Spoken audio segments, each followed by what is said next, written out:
প্রিয় শিক্ষার্থী, আসসালামু আলাইকুম। অভিনন্দন, শুভেচ্ছা এবং ভালোবাসা। ইতিপূর্বে আমরা ফরাসি বিপ্লবের ঘটনা প্রবাহ আলোচনা করেছি। ঘটনা প্রবাহকে আমরা ৪টি ভাগে বিভক্ত করেছিলাম। এবার আমরা দ্বিতীয় ঘটনা প্রবাহ বা দ্বিতীয় পর্বটি আলোচনা করব। ফরাসি আইনসভার নাম ছিল স্টেট জেনারেল। তৃতীয় সম্প্রদায় যেটাকে রূপান্তরিত করে জাতীয় সভায় এবং পরবর্তীতে এটা রূপান্তরিত হয় সাংবিধানিক সভায়। এই আইনসভার নামকরণ যে সাংবিধানিক সভা হয়, এই সাংবিধানিক সভা বেশ কিছু বৈপ্লবিক পরিবর্তন আনে, কাজ করে। এই বৈপ্লবিক পরিবর্তনের ভিতর যেমন সামাজিক ক্ষেত্রে কিছু সংস্কার বা কার্যাবলী করে। প্রথমেই যে কাজটি তারা করে সেটা হলো ল অ্যাবলিশিং ফেডারেলিজম ১৭৮৯ সালে ৪ মে এই আইনটি তারা পাশ করে। এই আইনের মাধ্যমে তারা যে কাজটি করে, ভূমিদাস প্রথা বিলুপ্ত ঘোষণা করা হয় ফ্রান্স থেকে, ম্যানর ও বর্গা প্রথার অবসান ঘোষণা করা হয়, সামন্ত বা অভিজাতদের বিশেষ অধিকার বিলুপ্ত করা হয় এবং অভিজাতদের সম্পত্তি বাজেয়াপ্ত করা হয়। এখানে একটা উল্লেখযোগ্য বিষয়, সেটা হলো এই প্রস্তাবের উত্থাপকই ছিলেন একজন সোলেমা নামক সামন্ত। হয়তোবা তার ইচ্ছে ছিল কিছুটা রক্ষা হবে। যাই হোক না কেন, এই সামাজিক কার্যাবলীর মাধ্যমে একটা বৈপ্লবিক আমরা পরিবর্তন দেখতে পাচ্ছি। দ্বিতীয় যে কাজটি তারা করেছিল, নাগরিক অধিকার ঘোষণা, যেটাকে বলা হয় declaration of the rights of man and of the citizen, পাশ করা হয় ১৭৮৯ সালে ২৬শে আগস্ট। এখানে আমরা রুশোর বক্তব্য যেন প্রতিফলিত হয়েছে। বলা হয়ে থাকে স্বাধীনতা ও সাম্য মানুষের জন্মগত অধিকার, সমষ্টিগত ইচ্ছার ফসলই আইন, বাক এবং ধর্মীয় স্বাধীনতা সকলের রয়েছে, আইনের দৃষ্টিতে সকলেই সমান, যথাযথ আইন ছাড়া কাউকে গ্রেপ্তার বা বন্দী করা যাবে না, সার্বভৌম ক্ষমতার অধিকারী জনগণ, রাজা নয়। এই ক্ষেত্রে কিন্তু ব্যাপক একটা বৈপ্লবিক চেঞ্জ আনা হয়েছে। কাউকে গ্রেপ্তার করা যাবে না। পূর্বে আমরা দেখেছি সন্দেহের আইনিতেই কাউকে গ্রেপ্তার করতে পারত, রাজা ডিভাইন রাইট মনার্কি বলতো, কিন্তু এখন বলা হচ্ছে সার্বভৌম ক্ষমতার অধিকারী জনগণ, রাজা নয়। এই সাংবিধানিক সভা শাসনতান্ত্রিক সংস্কার বা কার্যাবলী কিছু করে। শাসনতান্ত্রিক সংস্কারের ভিতর প্রথমেই যেটা করেছিল তারা, নিয়মতান্ত্রিক রাজতন্ত্র প্রতিষ্ঠা। স্বৈরাচারী রাজতন্ত্রের পরিবর্তে নিয়মতান্ত্রিক রাজতন্ত্র তারা প্রতিষ্ঠা করে। রাজার সীমাহীন ক্ষমতায় লাগাম টেনে ধরে তারা। রাজার সীমাহীন ক্ষমতা নস্যাৎ করে সংবিধানের অধীন তাকে করা হয়। এখানে বলা হয়ে থাকে রাজাকে কেবলমাত্র শাসন বিভাগের দায়িত্ব প্রদান করা হয়, তবু সেটি ছিল ঠুটো জগন্নাথের মতো। রাজার উপাধি করা হয় ফরাসি জনগণের রাজা। ইতিপূর্বে তিনি ছিলেন ফরাসি রাজা। রাজার ব্যক্তিগত সম্পত্তি এবং জমি বাজেয়াপ্ত করা হয়। রাজার আইন প্রণয়ন এবং বিচার করার অধিকার খর্ব করা হয়। সাসপেনশন ভেটো নামে এক প্রকারের ক্ষমতা দেওয়া হয়, কিন্তু সেটাও বিল আকারে রাজার কাছে গেলে রাজা যদি সেটাতে ভেটো দেয়, সংবিধান সভা সেটা আইনে পরিণত করতে পারত। অর্থাৎ এই ভেটোর দেয়ার ক্ষমতা যেটা দেওয়া হয়েছিল সেটাও অলংকারিক মাত্র। তৃতীয়ত, আইনসভা গঠন তারা করে। আইনসভায় বলা হয় আইনসভা হবে এক কক্ষ বিশিষ্ট, নাম হবে লেজিসলেটিভ অ্যাসেম্বলি, সদস্য সংখ্যা ৭৪৫ জন এবং মেয়াদ হবে ২ বছর। ভোটাধিকার কারা পাবে? ৩ দিনের মজুরি সমান ট্যাক্স যারা ফরাসি সরকারকে প্রদান করতে পারবে, কেবলমাত্র তারাই ভোট দিতে পারবে। তাদেরকে বলা হবে অ্যাক্টিভ সিটিজেন, অন্যেরা প্যাসিভ। অর্থাৎ এখানে সকলের ভোটাধিকার প্রতিষ্ঠিত হয়নি। আইনসভার আরো যে গুরুত্বপূর্ণ কাজ ছিল, ইতিপূর্বে যেগুলো রাজা করত, যুদ্ধ ঘোষণা, শান্তি স্থাপন, আইন প্রণয়ন, সংশোধন, কর ব্যবস্থা নিয়ন্ত্রণ, মৌলিক অধিকার, এগুলো পূর্বে রাজার ছিল অধিকারে, কিন্তু এবার বলা হয় এই সকল কিছুই আইনসভা এখতিয়ারভুক্ত। অর্থাৎ মন্টেস্কোর নীতি অনুযায়ী রাজার আইন প্রণয়নের অধিকার, বিচার করার অধিকার খর্ব করা হয়। প্রাদেশিক শাসন ব্যবস্থার ক্ষেত্রে আমরা দেখি ইন্টেন্ডেন্ট বা প্রাদেশিক সভা তারা একেবারে বাতিল করেছিল এই বিপ্লবী সরকার। পুরো ফ্রান্সকে 38টি ডিপার্টমেন্টে বিভক্ত করা হয় এবং প্রায় 547টি জেলায় পুরো ফ্রান্সকে বিভক্ত করা হয়।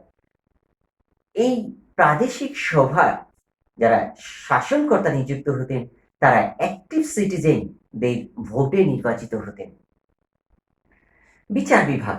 বিচার বিভাগের ক্ষমতাও খর্ব করা হয় রাজার।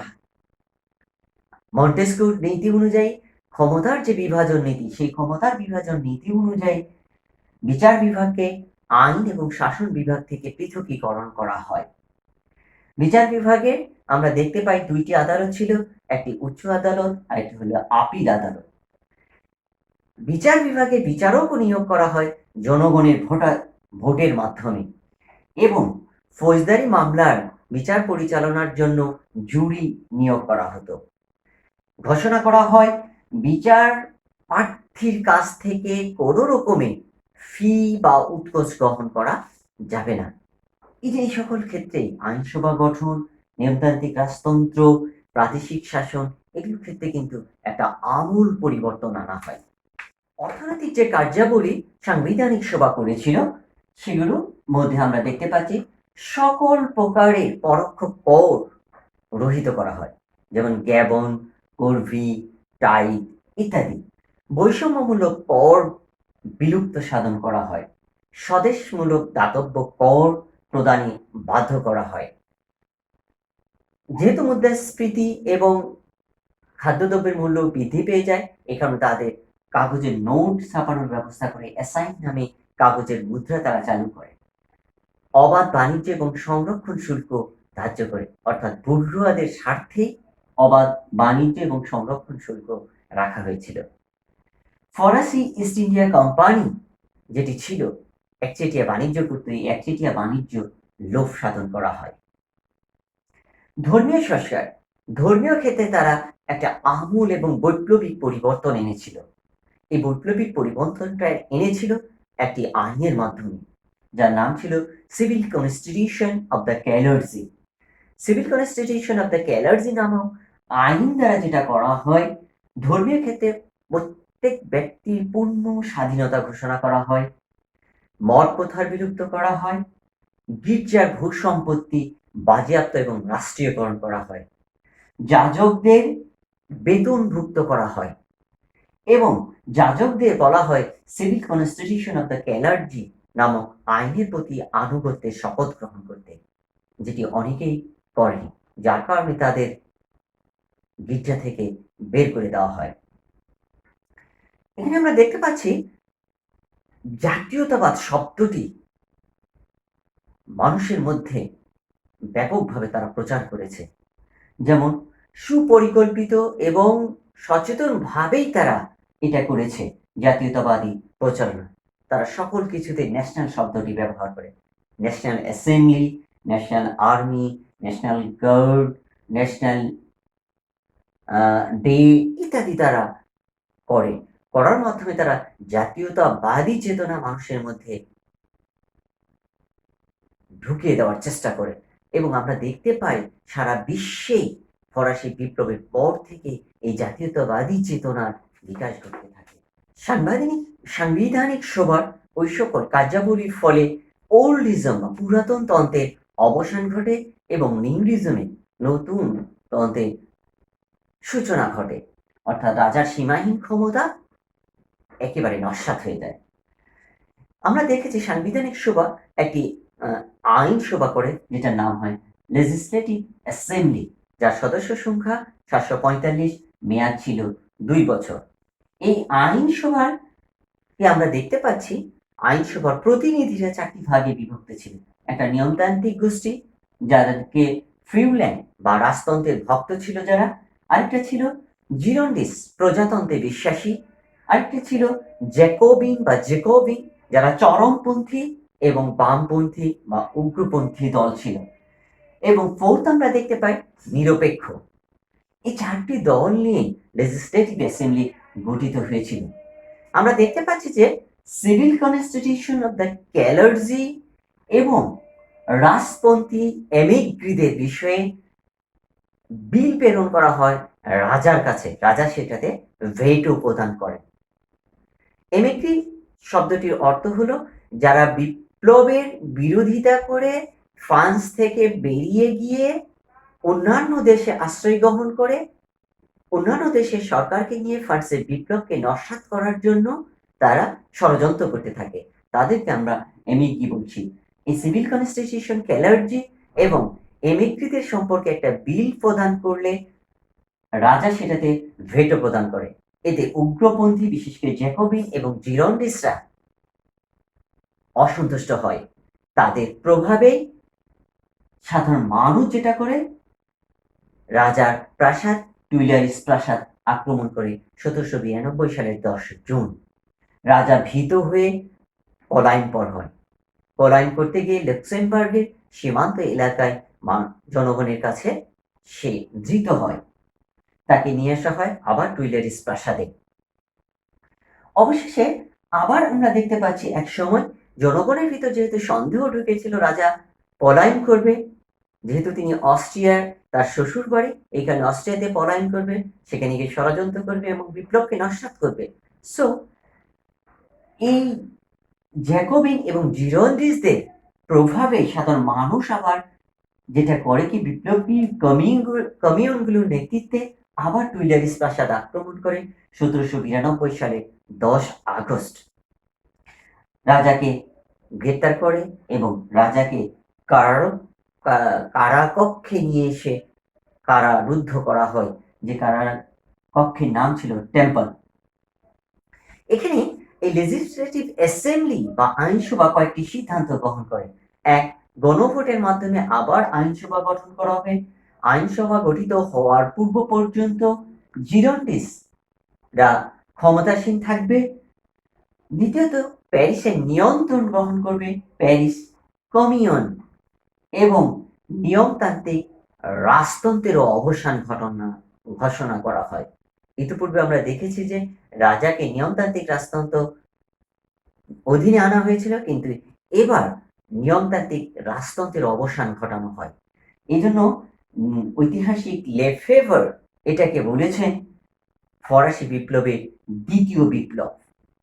নিয়মতান্ত্রিক রাজতন্ত্রের অবসান ঘোষণা করে এই লেজিসলেটিভ অ্যাসেম্বলি। আমরা দেখেছি যে শাসন কার্য পরিচালনার দায়িত্ব অর্পণ করা হয় জিরন্ডিসদের। জিরন্ডিসদের শাসন আমল, অর্থাৎ জিরন্ডিসরা যে শাসন করে তারা ছিলেন 1792 সালের 1 সেপ্টেম্বর থেকে 1793 সালের 2 জুন পর্যন্ত। জিরন্ডিসদের প্রধান যে ব্যক্তি ছিলেন, নেতা ছিলেন, তার নাম ছিল দ্যান্টন। এই দ্যান্টনই ছিলেন প্রকৃত শাসক। জিরন্ডিসদের সময় বেশ কয়েকটি ঘটনা ঘটে যা অত্যন্ত মর্মান্তিক। একটি হলো সেপ্টেম্বর হত্যাকাণ্ড। রাজপন্থী যাজক এবং যারা রাজার পন্থী রাজতন্ত্রে বিশ্বাসী এমন বেশ কিছু লোককে তারা গ্রেপ্তার করে তাদেরকে বিনা বিচারে হত্যা করা হয়। যেমন এখানে আমরা সংখ্যাটা দেখানোর চেষ্টা করেছি, 1000 থেকে 1395 জন বন্দীকে হত্যা করা হয়। চার্লস ডিকেন্স তার এ টেল অফ টু সিটিজ গ্রন্থে এই সেপ্টেম্বর হত্যাকাণ্ডে বর্ণনা দিয়েছেন। এবার যেহেতু আমরা দেখতে পাচ্ছি জিরন্ডিস শাসন আমলে পূর্বে আমরা লক্ষ্য করেছি যে নিয়মতান্ত্রিক রাজতন্ত্রের অবসান করা হয়। এবার জিরন্ডিস যে কাজটি করে সেটা হলো নিয়মতান্ত্রিক প্রজাতন্ত্র ঘোষণা করে 1792 সালে 22 সেপ্টেম্বর। তারা রাজার বিচারের জন্য ব্যগ্র হয়ে ওঠে। যেহেতু রাজা বিপ্লবকে নস্যাৎ করার জন্য চেষ্টা করছে, এই কারণে তারা রাজার বিচার করতে চায়। কেন বিচার করবে? এর একটি অন্যতম কারণ যে বিদেশি শক্তি, বিশেষ করে তার শ্বশুরের দেশ ছিল অস্ট্রিয়া। এই অস্ট্রিয়ার সাথে সংযুক্ত হয়ে অন্যান্য দেশগুলো যারা রাজভক্ত তারা একটা সংঘ করে ফ্রান্সের বিপ্লবকে সমূলে এবং অঙ্কুরে বিনাশ করতে চায়। যার কারণে বিদেশি শক্তির সঙ্গে সে ষড়যন্ত্র করে ফ্রান্সকে এবং বিপ্লবকে নস্যাৎ করতে চায়। এজন্য তারা রাজার বিচারের ব্যবস্থা করে।